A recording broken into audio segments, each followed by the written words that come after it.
My name is Patricia Heck. It was Patricia Williams Heck, and I was born at Glade, Arkansas. So it was a farm family. It was the community of Glade, and Coal Gap School was the central location for everyone. Church was there, school was there. Oh, summer classes were there too, if there was any time of church activity, and everyone worked together. It was really just a farm community, very rural. For many years we didn't have transportation. Roads were all dirt, and there was a Glade post office there until 1945. It closed, and then we got a rural mail carrier out of Garfield. And so as the years passed, there were many changes after the Beaver Lake then was talked about, and it came in around 1960. And by that time, eminent domain took over the area and people had to move. My parents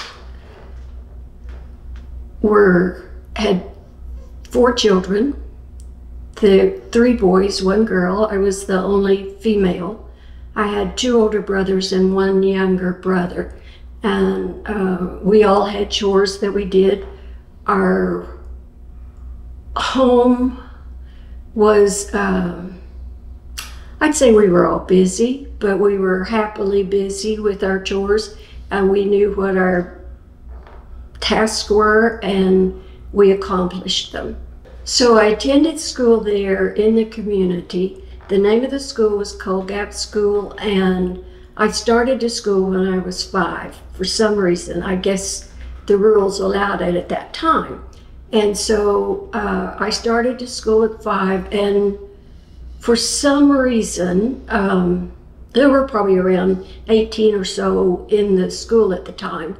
And the other students that were in the 1st grade did not pass to the 2nd grade. So I was the only student from the 2nd, 3rd, 4th, 5th, 6th, 7th, and 8th grade. By then the school had consolidated, country schools consolidated, because they had fewer than 350 students. And so we were then to go into the Rogers School. So attending Rogers School was pretty interesting. The bus was, at that time, before Beaver Lake, we could go up through Prairie Creek, and through Prairie Creek then we got into Rogers, and it would take only an hour or so. But then as the waters changed, the lake changed, we had to go through Garfield, which had also consolidated by that time, and go into Rogers, which meant that we had to leave the high school at Rogers an hour before school was out so we could get home before dark. Often it was dark when we got home. What about the ferry? It was long gone, long gone. The ferry no longer existed when I was growing up. My knowledge of it is only through history. Living in Glade Community, it was much different than today. With the unpaved roads, we didn't have bicycles for that reason. It was too hard to ride. And we didn't have indoor plumbing at the school. There were 2 outhouses across Slate Gap Road, and those now have deteriorated. But people rode horses. We could ride across White River and visit with the other communities, and those were social activities. We could go over to the LaRue store, we could go to Rocky Branch, we could go the other way and go over to Mundell if we rode our horses across the water. So there were just lots of social activities, but they weren't close at home. You had to go out and find them. Well, what are some things that you could find around the lake that aren't there now? What are some things that are different? All of it is different. All of Beaver Lake all of the community of Glade changed when Beaver Lake started rising, because the farm community completely disappeared. People who were there had to go to other towns to find places to live, and so the water then started rising and people had to move somewhere else. How was your family affected? My mother died when I was a senior in college, and that left my father to go through it on his own. And so he moved to Pea Ridge. And back in those days, I hope this doesn't sound political, it's just accurate, but back in those days, people in the farm community were not aware of attorneys or adversarial suits, and so the court told people what they would get, and that's what you got. And so that did not necessarily leave people with a lot of money to go somewhere, so usually you ended up with a smaller property in another town or area than you had at Glade. Well, tell me about the building that was moved from Glade to your dad's house and back. What was it and why did you do it? Okay, so back long ago, when Simon McGinnis was the one that started the Glade store, and it was open until 1945, and it closed in 1945. And so when my dad moved to Pea Ridge, Arkansas, he took the building there, and it stayed there in the field of his for 50 years before we moved it back to Glade, not in the same location because that location was underwater, and so we were very lucky that we got to move it across from the Coal Gap School, and so that's where it is now. It's the Glade Museum, and we are the Glade Community Historical Society. And our house was moved up on top of the hill, and it's still there, but it's now owned by someone else. The property there at my dad's, the old Glade store, was moved back to the Glade Community because in 2011 we started the Glade Community Historical Society, because life is changing so quickly that farm community and all of the artifacts of farm communities are no longer around, and they just disappear. And so we wanted to preserve that, and that's what we did by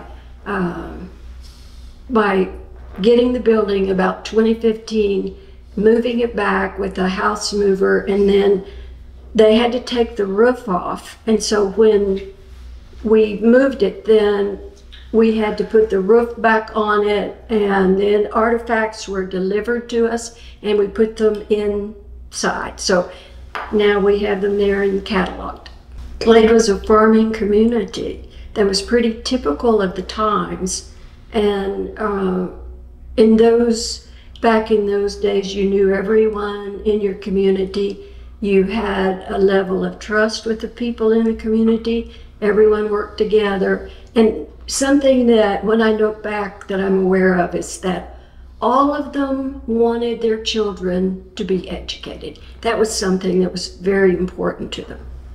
The school still stands, and it is privately owned, but the Glade Community Historical Society will be able to lease it this next year and for some future years, I think, so that we'll still have that as a part of the community.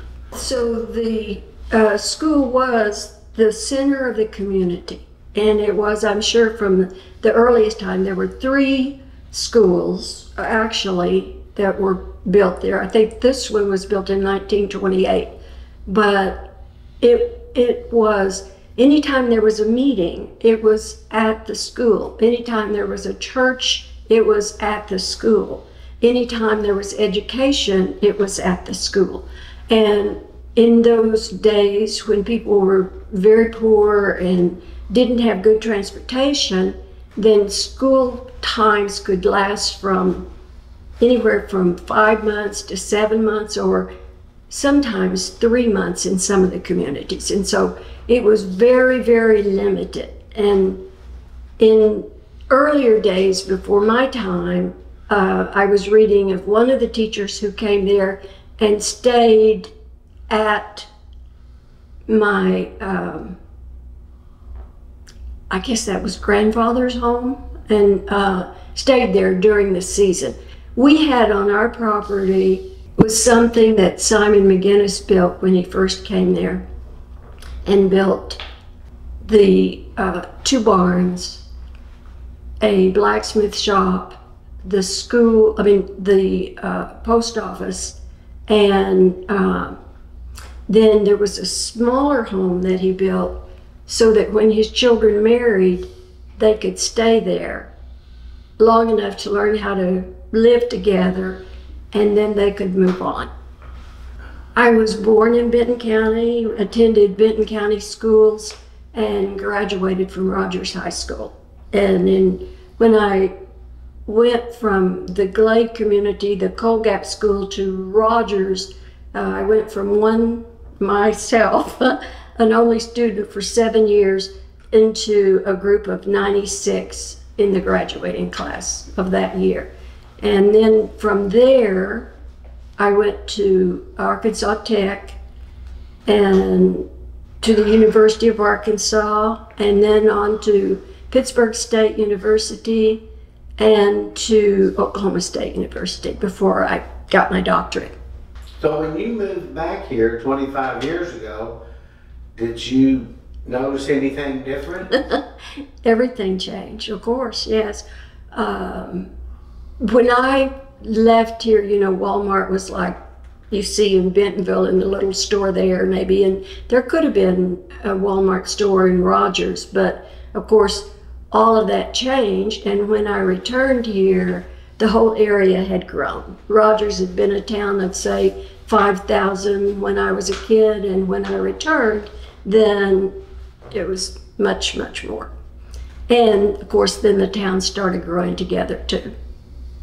And we had then, by that time, Tyson's was very big, Walmart was very big, and J.B. Hunt was very big. Everything in Benton County has changed, everything, everything. There's a lot more concrete. Some buildings are going up. Bentonville has now, 350-acre campus that they're working on to build Walmart. And we have Crystal Bridges too, which is a wonderful, wonderful addition to this part of the country, and will bring a lot of people here. Beaver Lake is a beautiful lake. Beaver Lake is a gorgeous blue water. Anywhere you go on the lake, you're going to find beauty. And it has therefore provided for people to come to the lake for recreational and to have maybe a second home or a first home that overlooks the lake. So it's added lots of benefit. Well, I think Benton County, that Arkansas in general, is a beautiful state, and the nature here is absolutely wonderful. That we have such a variety of activities that one can do. You know, we have art, we have education at the University of Arkansas and the other schools, and people can participate in anything that they'd like to do. We have a Native American museum in Bentonville. So there's just a lot that's in the area